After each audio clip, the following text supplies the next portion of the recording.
underline. Omong dikit tapi nyelekit. Bersama Om Bob.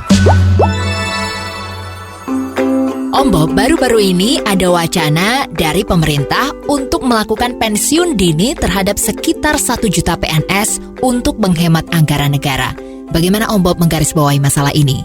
Belakangan ini kita banyak baca di media-media cetak maupun elektronik, radio dan televisi, kalau ada wacana dalam waktu dekat akan ada pengurangan tenaga PNS, pegawai negeri sipil, ya.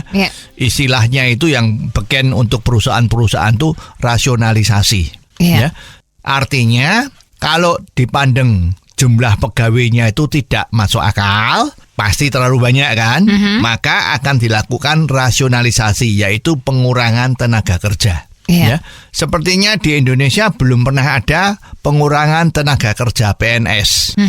Jadi mestinya teman-teman para PNS juga nggak usah terlalu khawatir apakah masalah ini akan terjadi dengan betul, ya.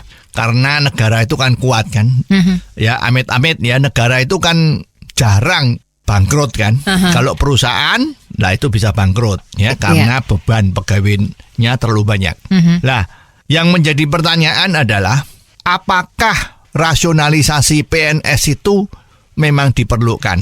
Kalau kita lihat anggaran pemerintah kita yang cukup berat dan bahkan sekarang ini target-target penerimaan itu juga tidak bisa terpenuhi dengan bagus, maka memang harus dipikirkan langkah-langkah apa yang harus diambil pemerintah agar keuangannya itu tetap bagus dan rupiahnya jangan sampai jatuh harganya. Apa langkah rasionalisasi PNS ini benar, Om Bob?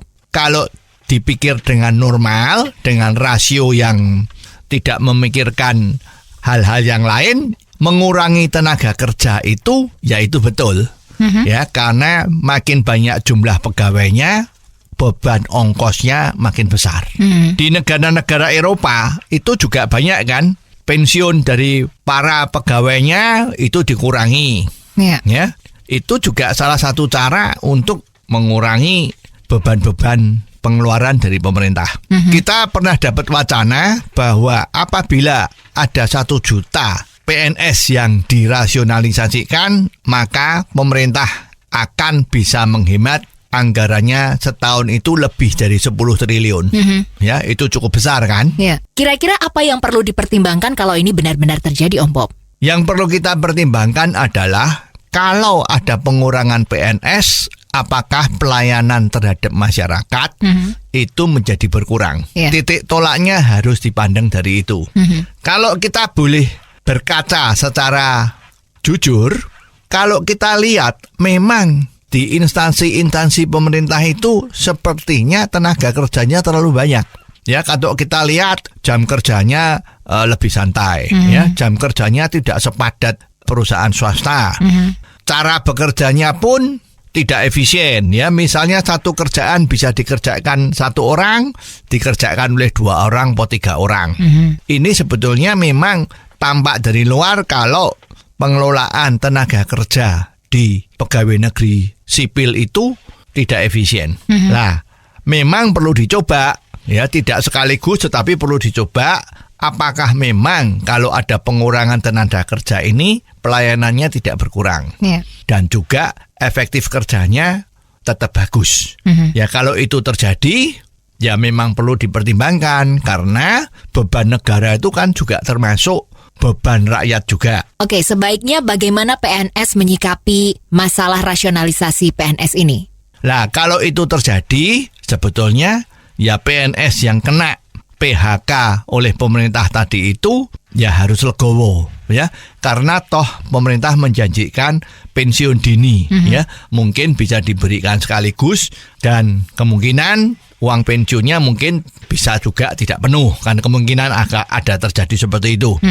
Ya, jadi PNS yang kena rasionalisasi ini boleh mengatakan dirinya bahwa dia adalah pahlawan membantu negara kan.